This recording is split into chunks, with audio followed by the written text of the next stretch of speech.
আমরা আপনাদেরকে লোন দিব না। ওকে, ওই জায়গাটাতে আপনার বুঝতে হবে যে ভেঞ্চার কন্ট্রোল কোম্পানি লোন দেয় না।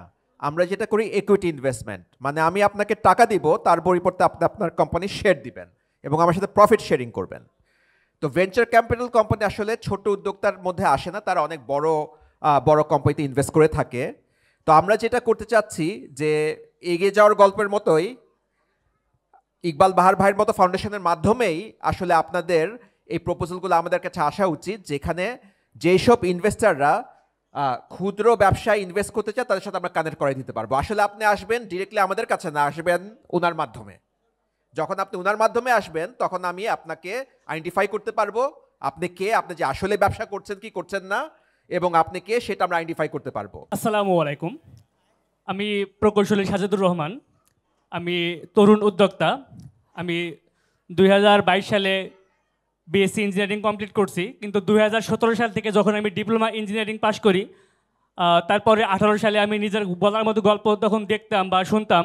আমার ছোটোবেলা থেকেই কেমন একটা জন্য উদ্যোক্তা হওয়ার একটা প্রবণতা ছিল, যার কারণে যখন আমি ডিপ্লোমা ইঞ্জিনিয়ারিং পড়তাম তখন আমি বিভিন্ন কোম্পানির বইগুলা কমিশন আকারে বিক্রয় করতাম।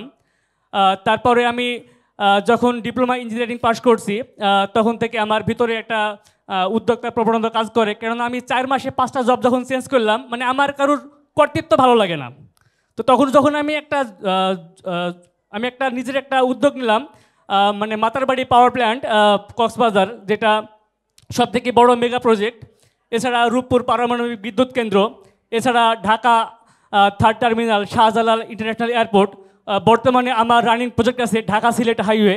তো আল্লাহর রহমতে আমি এই ছোটো বয়সে ইভেন আমি পদ্মা সেতু এবং পদ্মা রেল লিঙ্ক ব্রিজ যে প্রজেক্টটা, সেখানেও আমার হাতের ছোঁয়া রয়েছে। তো এখন যেহেতু আমি ছোট, আমার এই ছোট বয়সে শিখতে গিয়ে অনেক ক্ষেত্রে আমি হুঁচট খাই। তো ইকবাল বাহার জাহিদ স্যার একটি কথা বলে থাকেন, আপনি হয় জিতবেন নয় শিখবেন, আপনি কখনো হারবেন না। তো স্যারের আমি এই একটা কথা নিয়ে আমি হেঁটেই চলেছি, আমি থামছি না।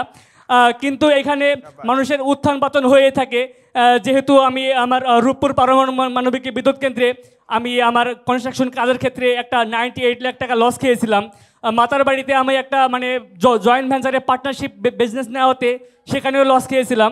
তো আল্লাহর রহমতে এখন আমার এককভাবে একটি বিজনেস চলতেছে, সেখানে শুধুমাত্র আমার কনস্ট্রাকশন না, আল্লাহর রহমতে আপনাদের অশেষ দোয়ায় আমার বর্তমানে একটি মেডিসিন কোম্পানি রয়েছে। তো সেখানে আমি বর্তমানে 60+ আইটেম আল্লাহর রহমতে আপনাদের সকলের দোয়ায় পৌঁছাই দিচ্ছি। কিন্তু বর্তমানে যে বিজনেস মার্কেট ভ্যালু অনুযায়ী আমাদের ব্যাংক ইন্টারেস্ট বর্তমানে 11% অ্যাবভ হয়ে গেছে। তো যেহেতু আমরা এবং আমাদের ব্যাংকগুলো আমাদের পর্যাপ্ত পরিমাণে লোন দেয় না, এবং ব্যাংকগুলো বিভিন্নভাবে বলে যে ম্যানুফ্যাকচারিংয়ে বা কনস্ট্রাকশন সাইডে তারা আসলে ভয় পায় তারা লোন দিতে। তো ইভেন তারা মর্গেজও চায়। আমার এই ছোট্ট বয়সে অল্প বয়সে আমার ফ্যামিলি সাপোর্ট দেয়, কিন্তু সেইভাবে সাপোর্টও দিতে চায় না, যার কারণে আমাকে নিজ উদ্যোগে অনেক কিছু করতে হয়। মানে ব্রিটিশ সেনা কর্মকর্তা Robert Stephenson Smyth, Lord Baden Powell of Gilwell, তিনি একটা কথা বলেছিলেন, তুমি আগে তোমার সিস্টেমকে ভেঙে নতুন কিছু করো। তো ইকবাল বাহিদ আমার যে একই প্রশ্ন, যে আপনারা যে বলছিলেন যে ভেঞ্চার কোম্পানিগুলো আমাদের যে বিভিন্ন লোন দেয় বিভিন্ন কন্ডিশনে, আসলে আপনারা যে আমাদেরকে লোন দেবেন এখন আপনাদের বেনিফিট কি হবে, বা সেখান থেকে আমরা কতটা লাভবান হব, বা আপনারা কত % ইন্টারেস্টে আমাদেরকে লোনটা দিবেন। ইভেন আপনাদের অফিসিয়াল যে ঠিকানা বা অ্যাড্রেস, হয়তো বা আপনি এখানে স্পেস বক্তব্য দিচ্ছেন, হয়তো সবাই জানছে, কিন্তু আপনাদের যে অফিসিয়ালি যে অ্যাড্রেসটা বা ঠিকানাটা আপনি আমাদের সকলকে বলে দেবেন, যাতে আমরা পরবর্তীতে সেখানে যোগাযোগ করতে পারি, আপনাদের কোম্পানির কন্ডিশনগুলো আমরা ব্যবহার করতে পারি, বা এবং আপনারা আমাদেরকে লোন দেওয়ার বিনিময়ে কতটা সময় দিবেন, কি পরিমাণ ইন্টারেস্ট নেবেন, এবং সেখান থেকে আমরা কতটা মানে বেনিফিটেড হব সেই সম্পর্কে একটু বলবেন, এবং অবশ্যই আপনাদের অফিসের অ্যাড্রেসটা অবশ্যই দিবেন। ধন্যবাদ। ধন্যবাদ। তো প্রথম কথা বলি, আমরা আপনাদেরকে লোন দিব না। ওকে, ওই জায়গাটাতে আপনার বুঝতে হবে যে ভেঞ্চার কন্ট্রোল কোম্পানি লোন দেয় না। আমরা যেটা করি ইকুইটি ইনভেস্টমেন্ট, মানে আমি আপনাকে টাকা দিব, তার পরিবর্তে আপনি আপনার কোম্পানি শেয়ার দিবেন এবং আমার সাথে প্রফিট শেয়ারিং করবেন।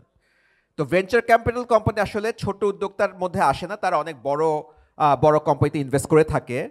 তো আমরা যেটা করতে চাচ্ছি যে এগিয়ে যাওয়ার গল্পের মতোই ইকবাল বাহার ভাইয়ের মতো ফাউন্ডেশনের মাধ্যমেই আসলে আপনাদের এই প্রপোজালগুলো আমাদের কাছে আসা উচিত, যেখানে যেসব ইনভেস্টাররা ক্ষুদ্র ব্যবসায় ইনভেস্ট করতে চায় তাদের সাথে আমরা কানেক্ট করে দিতে পারবো। আসলে আপনি আসবেন ডিরেক্টলি আমাদের কাছে না, আসবেন ওনার মাধ্যমে।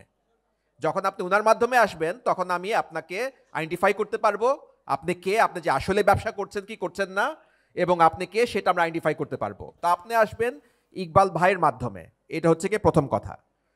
সেকেন্ড কথা হচ্ছে বাংলাদেশ ব্যাংকের এই যে স্টার্ট আপ ফান্ডিং বলেন, এসএমই ফান্ডিং বলেন, এখানে কিন্তু হাজার হাজার কোটি টাকা আছে, কিন্তু দেখা যাচ্ছে ব্যাংকরা এই লোনগুলো দিতে পারছে না, রাইট? এইটা নিয়ে কিন্তু আমরা অনেকবার বসেছি।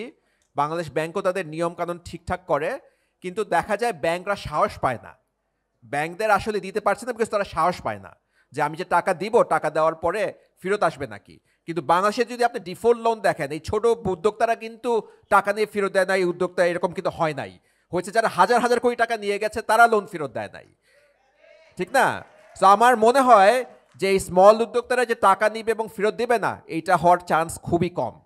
সো আমরা সেইখানে ব্যাংকদেরকে এডুকেট করতে চেষ্টা করছি, তারা আমাদেরকে বলেছে আমাদের সাথে পার্টনারশিপে তারা কাজ করতে চায় যাতে করে স্মল এন্টারপ্রেনাররা আসলে এই লোনের টাকাটা নিতে পারে, আপনারা যাতে আসলে ওদের কাছে লোন নিতে পারেন।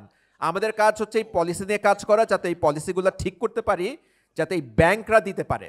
আরেকটা কাজ হচ্ছে প্ল্যাটফর্ম তৈরি করা, যার মাধ্যমে বিভিন্ন ইনভেস্টাররা ইনভেস্ট করতে পারে, সেখানে হয়তো কিছু একটা অংশ আমরাও ইনভেস্ট করব। বাট আপনাদেরকে আইডেন্টিফাই করার জন্য, আপনাদেরকে বোঝার জন্য ইন্ডিভিজুয়ালি 1-to-1 আসলে আমাদের পক্ষে পসিবল না। আমাদের পক্ষে পসিবল বাহার ভাইয়ের মতো আপনাদের যে প্ল্যাটফর্ম আছে, এই প্ল্যাটফর্মের সাথে কাজ করা, আপনাদেরকে আইডেন্টিফাই করার জন্য। তো আমার যে প্রস্তাব যে আমরা বাহার ভাই এবং আপনাদের ফাউন্ডেশনের সাথে কাজ করে আইডেন্টিফাই করা এবং কিভাবে করে সাপোর্ট করা যায়, সেটা আমরা সেখান থেকে আমরা ঠিক করে দিলাম। অসংখ্য ধন্যবাদ, আমি অনেকক্ষণ কথা বলেছি।